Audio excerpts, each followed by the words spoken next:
Experiences are what make our reality, and our reality can sometimes come into question when faced with another person's reality. So, I ask you to please take a seat and enjoy the ride into the life of another without bringing your own view of their life into the picture.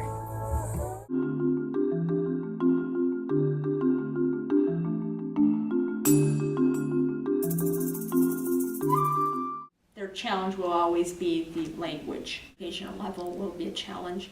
Most of the people coming here might have a 6th grade education or at least less than 8th grade education.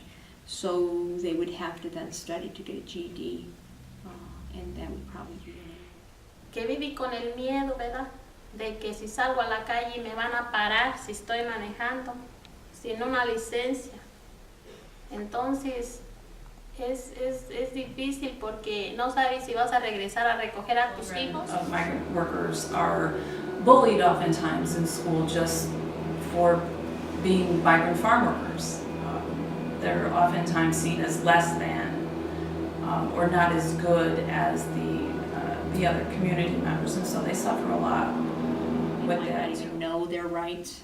If advocacy groups, if agencies in the area don't go out and do outreach, they would probably be isolated on the farm and not know anything.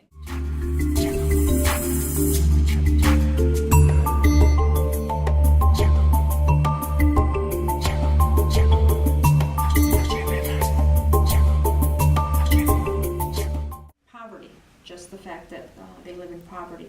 So lack of transportation, lack of vehicle, lack of possibilities to transport themselves to the store, to the doctor. Rights, overtime pay, a day of rest. They can't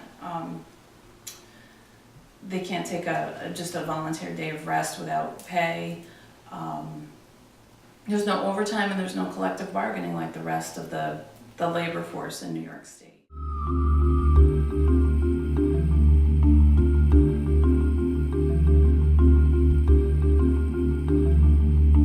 The community never seems to, after all these years, they still are in some sort of denial that these workers are coming in and basically doing us all a favor for doing this work, first of all, and then for doing it for the wages and the conditions that they do it When they under. get injured on the farm, many times the farm owner will not want them get won't want them to go to the hospital because they'll have a big bill versus going to a healthcare center that might not be able to treat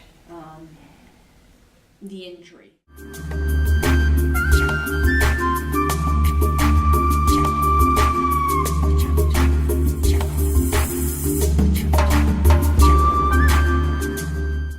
Down to the children, it trickles down into the schools where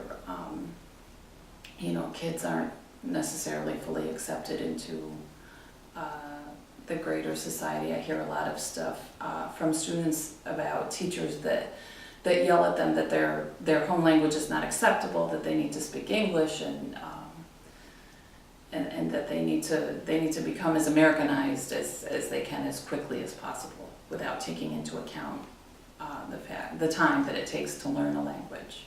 Parents come in with the idea that the teacher knows best, and so whatever the teacher or the school administrator or whoever does is fine, and yet they may know that what's going on in schools is not best for their children.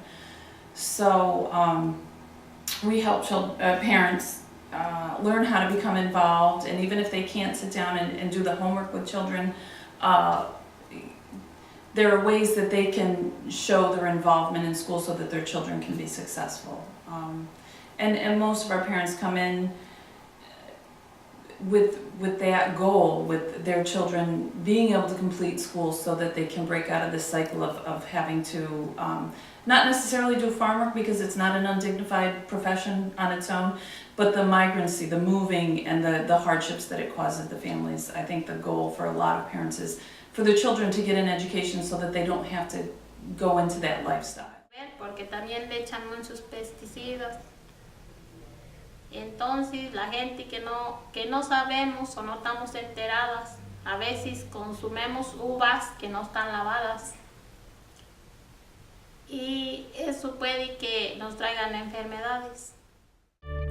There is no bank that can store the amount of justice, because when you think you're going ahead, something else comes and swept it from the ground you stand on. So the question is not if justice is needed.